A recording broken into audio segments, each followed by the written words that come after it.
Releasing 11 years ago, Telltale's The Walking Dead perfected the choice-driven adventure game in a way that no other company would ever be able to do again.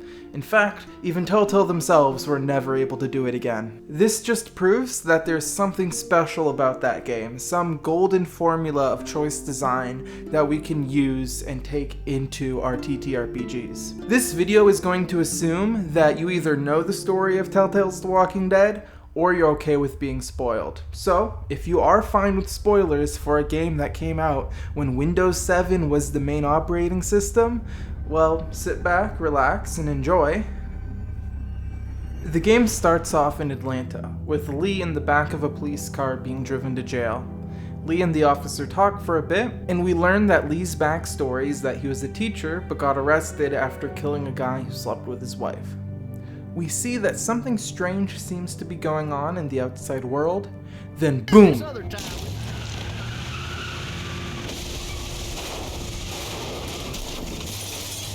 Alright, already let's stop. If you struggle to start your campaigns in a way that actually leads your party into the adventure that you want them to have, this is what you do. You start them off in a location where they either can't leave or it doesn't make sense to leave. In this case, it's a police car, but it could also be a funeral or a wedding or just any other kind of ceremony. You can pick a setting based off of your characters' backstories, or before they make their characters, you can tell them, hey, this adventure is going to start with you guys going to jail, so all of your characters' backstories should have you having been arrested and on your way to jail. You're not taking character creation out of your players' hands, you're simply ensuring that the characters they make will fit in the world that you have ready for them. Once you have them in that location, you can set up the players in the world before thrusting adventure onto them, or into their car. So Lee wakes up after the crash. He escapes the police car, gets attacked by a zombie, fails a dex saving throw, but does get a nat 20 on his attack roll. Then more zombies come his way, and he runs away, escaping over a fence. Now the rest of Telltale's Walking Dead, the entire series relies on Lee going into this house so he meets Clementine and the adventure actually starts. He has plenty of reason to. He needs water, food, help. He doesn't really understand that this is a worldwide thing going on right now and thinks that there might be people inside that could be able to help him. Since this is a video game, it can just prevent Lee from leaving the house. It'll just put an invisible wall and not allow you to interact with the fence until you go inside the house first. This is something we just accept in video games and don't find immersion breaking. However, if you're running a D&D game and you try to tell your players that they have to go inside the house and interact with the answering machine before they're allowed to interact with the fence, well, that's going to be the last game you ever run. One of the beautiful things about D&D and TTRPGs as a whole is that the player's choices drive the story forward and build the game along with the dungeon master. This means that as much as we might want to control the player's actions to get them into the situations and the story moments that we want to happen, if they make choices that don't allow it to happen, we just have to allow it to not happen and let the story move forward without those things that we wanted. So Lee goes inside, learns about Clementine's backstory. We love you. We love you. Fails another dex save, gets to the radio, fights a zombie, and finally meets Clementine. Now he's stuck with a choice: to go outside now while there's still light, or wait until night and go then. Genuinely, I believe having an A choice or a B choice is a great way to prep a D&D game. Notice I say prep, not run, because your party will find a way to have a C choice, a D choice, or even a Z choice. A party of 5 means that there's 5 times as many clever minds that are outthinking you during the game. But I've found, for me, that making an A or B option allows me to mold the consequences I've prepared for A or B into the C consequences and the D consequences if that happens. But I've found by preparing for an A option or a B option, if a party go with C or D, I can bend and shape A or B to fit into what they have. So I already have what they're going to do prepared, it's just a slightly modified version of one of the options I already had ready. If we go back to what I was talking about before, if Lee leaves the property without ever meeting Clementine, Well, that's just a option without the little girl. Now here's the thing, no matter what choice you make, you will meet Sean and one of his friends outside, and he will take you to Herschel's farm. Literally seconds after that scene ends where you make your choice, literally right here,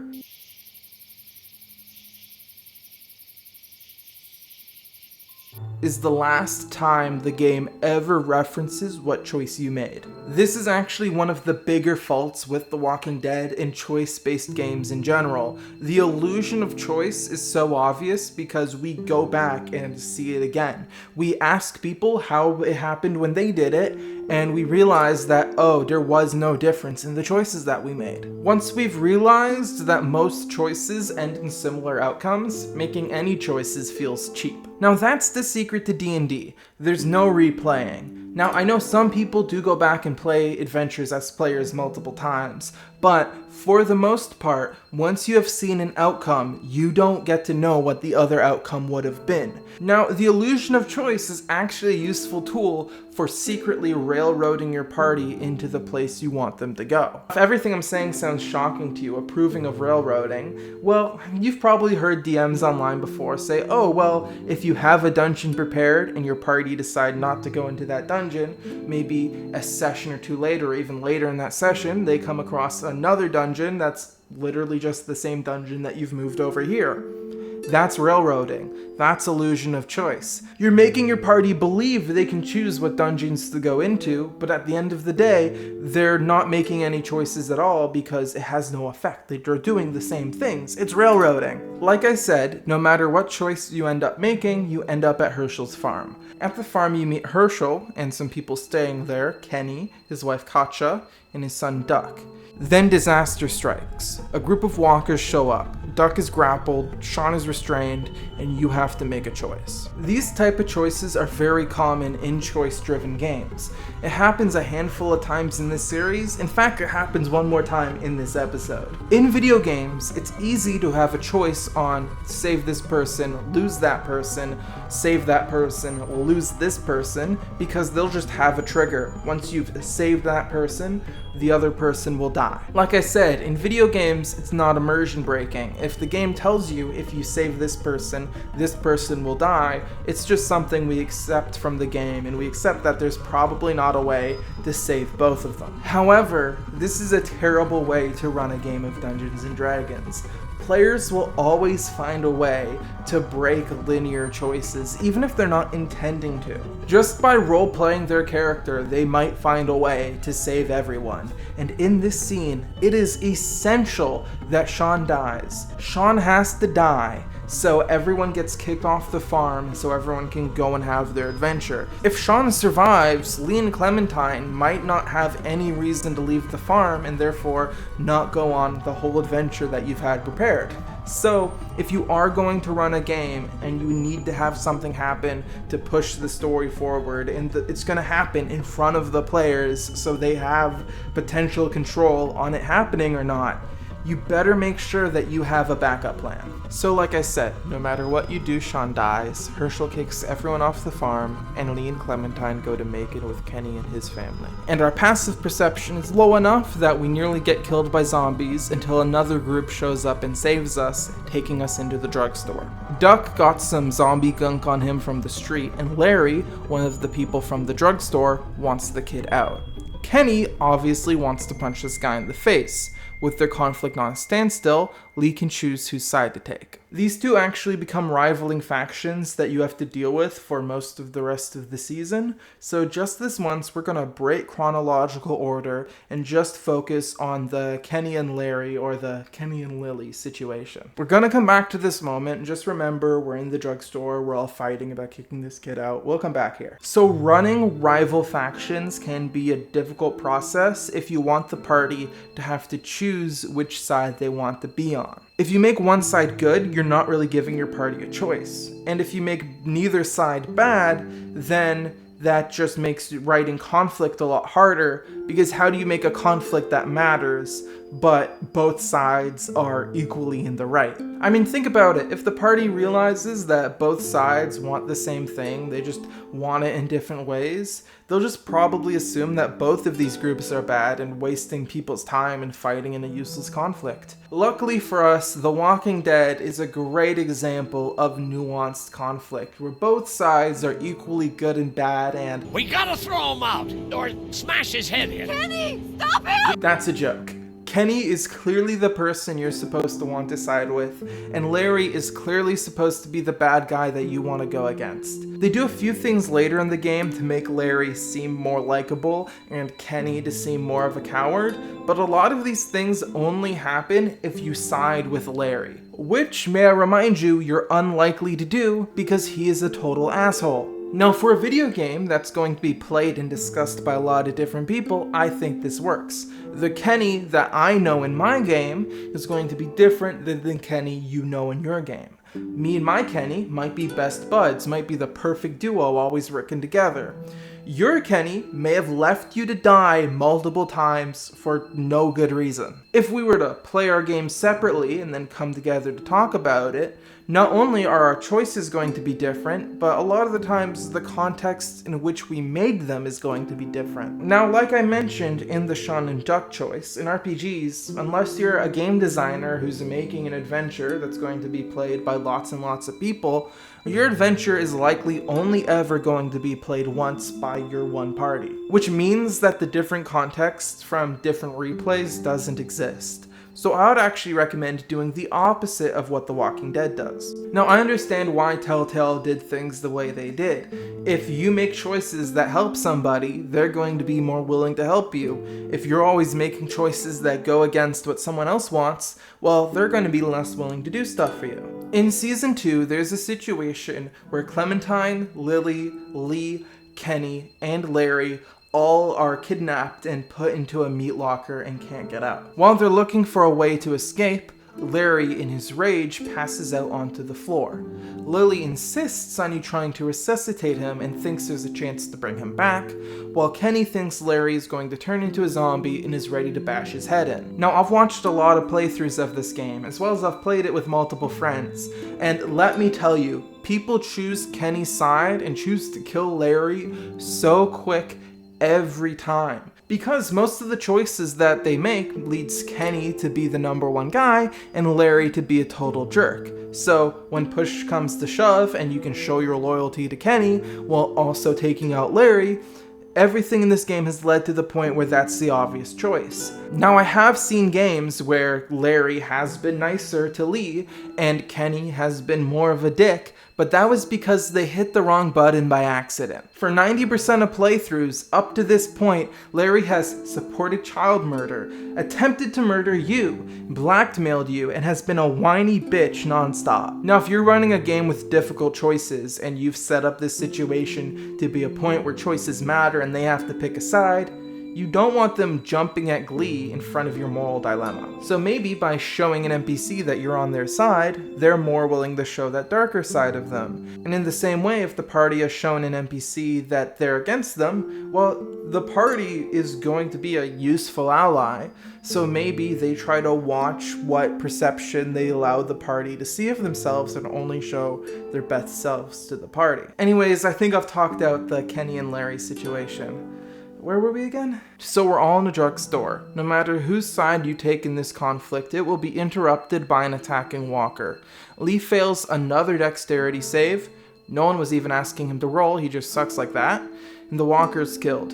Then, Larry's heart condition starts to act up. He needs medication, but the key to the pharmacy is missing. With the zombies outside, leaving isn't really an option at this point, so it's Lee's job to explore and try to find these meds. Now, putting a group of adventurers in a situation like this is going to be difficult, but I actually love the idea of this situation for a session or two in a campaign. The party are stuck in a single location, not being able to leave anytime soon. Combat isn't really an option, so it's just roleplay and puzzle solving. It's one of those situations you can only really have happen at low level. Even once the party gets 3rd level spells, it's going to be really difficult to tie them down anywhere. And once the party gets 4th level spells like Dimension Door, once they get Dimension Door, you cannot hold them down no matter what. So if you actually can hold your party down in one location, what do you get out of it? Well, maybe you've had a really action-packed couple of sessions, and you know you're going to be leading into more action-packed sessions.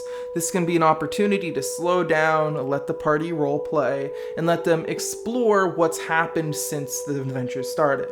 Sure, survival's on the line, but right now isn't the time to take action. The intensity will return, but right now it's better for the party to just relax and let the situation play out. And so does the intensity return. An undead horde attack the store. Most of everyone is trying to prepare an exit, so it's the job of Lee, Carly, Doug, and the little girl Clementine to hold off the undead as long as they can. During this conflict, Carly gets grabbed by a walker while out of ammo.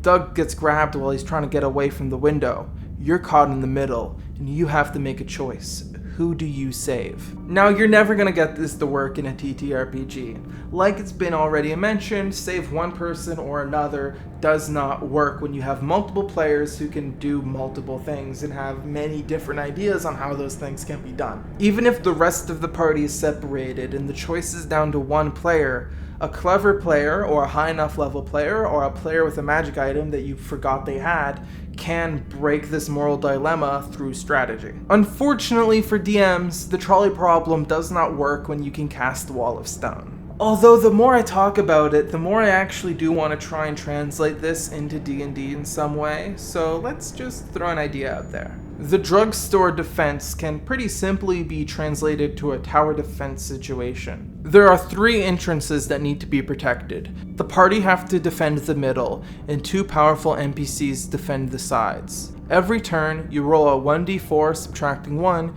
to determine how many sides need help. If you roll a 1, it rounds up to 1. Either choose based off context, or roll again to determine which sides need help. Any side that needs help, the party is going to have to get to that side and roll a DC 15 strength check. If you're rolling with a small or low strength party, you might want to lower this to a 10, or just allow your party to be more creative with how they help that side. Also, the 2 farthest sides should be far enough away from the middle that you can get from the middle to that side in one turn with just your movement, but you can't get from the farthest side to the other farthest side in just your movement. Either make that distance 40 feet, or you can consider, in this case, the aisles difficult terrain. You can choose to do initiative or not. For me, I think I'll just let my party go in whatever order they want each turn, just so they can strategize based off of who fails and succeeds checks. If all the players end their turns and a side needing help doesn't get it, the undead burst in, killing the NPC supposed to protect it, leading everyone else having to retreat deeper into the tower, or in this case, the drugstore. If the middle doesn't get help, the undead burst out and immediately surround the nearest party member and attack. So the party have to balance protecting themselves with protecting these NPCs, as well as potentially it might get down to the point where there's only one player's turn left and 2 sides need saving, and they have to choose which NPC they're going to try to save. This should only go on for 3 to 4 turns, maybe 5 at an absolute maximum, because the constant skill checks could become more boring, so you can try to offer space for the party to be more creative with finding solutions. Or maybe you're trying to break down a door to escape, and that door has lots of hit points, so you're balancing protecting all these sides while also doing damage to that door. Now it's part moral dilemma, part luck, part strategy. It's possible that the party could end this encounter with no one dying. It could also end with both NPCs dying. It could end with a player dying. You're putting the control in the hands of the players and the dice. After Lee makes his choice, the person he failed to save dies.